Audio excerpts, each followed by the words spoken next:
Hello, my friends, and we are going to look over this whole toxicity rating thing. I'm going to say something very controversial, and who knows what'll happen because I've said it. I have zero issue with this existing. I don't see any issue with this existing whatsoever. Unless this would be applied by the government, I don't care because I don't have to use this. More to the point, I may even find something useful involving myself with it. The immediate issue that I'm sure a lot of people have is the idea of someone else trying to decide if a game is toxic or not. I am going to be very curious to see if this little trailer says anything in regards to what they use as ratings. Maybe we'll pop over to the website and take a look. But overall, this means nothing. It really doesn't. This is two people who saw something going on and thought, hey, we can cash in on this. And they have. They're trying to. They're absolutely trying to, and it's hilarious. I know it's easy for people to jump the gun. We're so used to hearing things like rating and thinking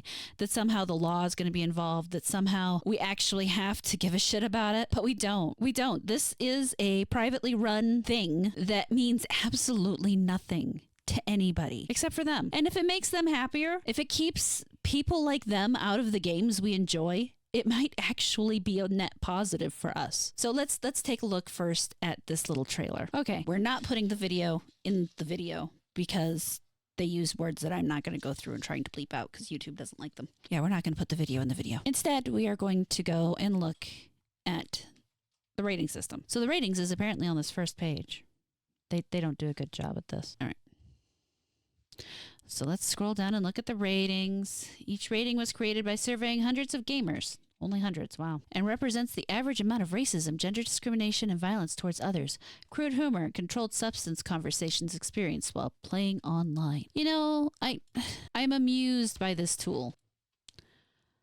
I understand why some people would be upset at its existence because, let's face it, it is very silly. But at the same time, if somebody really wants to go through and document and make this kind of judgment, until the government gets involved, I don't care. Why isn't it letting me click on Animal Crossing? Oh, because Animal Crossing isn't here. There's a lot of games they don't have on here. This is definitely a young little thing. Here's the survey that helps you rate things. So I want to see what they have for Animal Crossing. Let's go with, please indicate if the interactive user-generated aspects of this game, such as audio and or text, include any of the following types of content. Sexuality. Please indicate if the interactive, oh my god. Well, you can tell what type of people this was written by because it's very repetitive. Included any descriptions of, inferences of, references to, or depictions of, oh my god, suggestiveness, provocative attire, or nudity. Controlled substances. Use of illegal drugs, abused prescription drugs, alcohol, or tobacco. No. Bodily functions such as belching, flatulence, or vomiting used for humorous, offensive, or derogatory purposes. I mean, technically, yeah. Very mild, if at all, really. Oh my god. Inferences of, descriptions of xenophobic and race-based discrimination and or hate. No, it's fucking Animal Crossing, guys. Violence and inferences of, references to, or depictions of violence in any form. I mean, technically, yeah. I don't want to answer. Fuck that. Oh god. I'm just going to say no because I don't want to answer. Indicate if the misogyny and homophobia. No. Prefer not to say.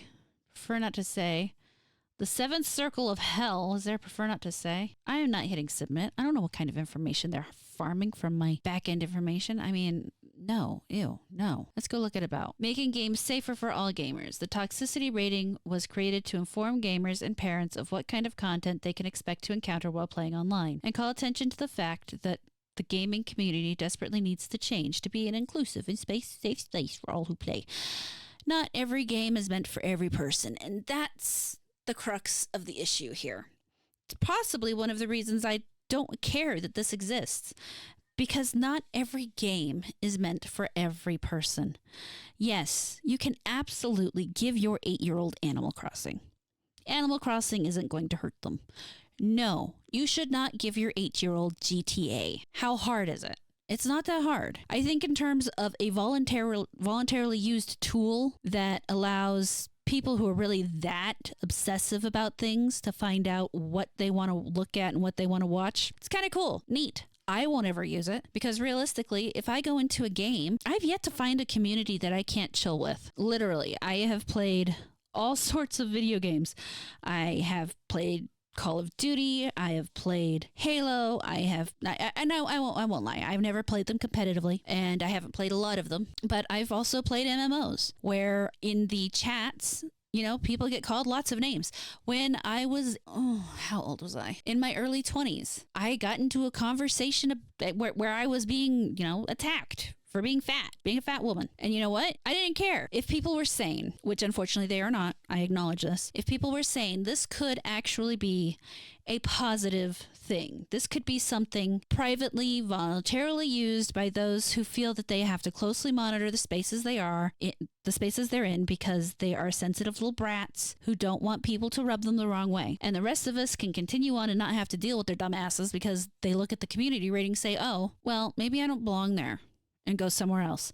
I know a lot of people get afraid in terms of, oh, well, what about the devs? What are they going to change to adapt to this? Blah, blah, blah. In a real free market system, a lot of this would take care of itself. We are where we are. That said, at this point in time, since I know that despite the ideal use of this kind of thing, it's not going to be used that way, it could be a problem. We're going to have to wait and see on it. For now, it's something to laugh at. Seriously. It's something to help you find a game where you might be able to make fun of your friends using bad words that I can't use on YouTube, not on YouTube. Do you disagree with me? Do you agree with me? Do you see my point? Do you want to argue with me? Leave it in the comments. That being said, like, comment, subscribe, turn on the notifications, and I'll catch you later.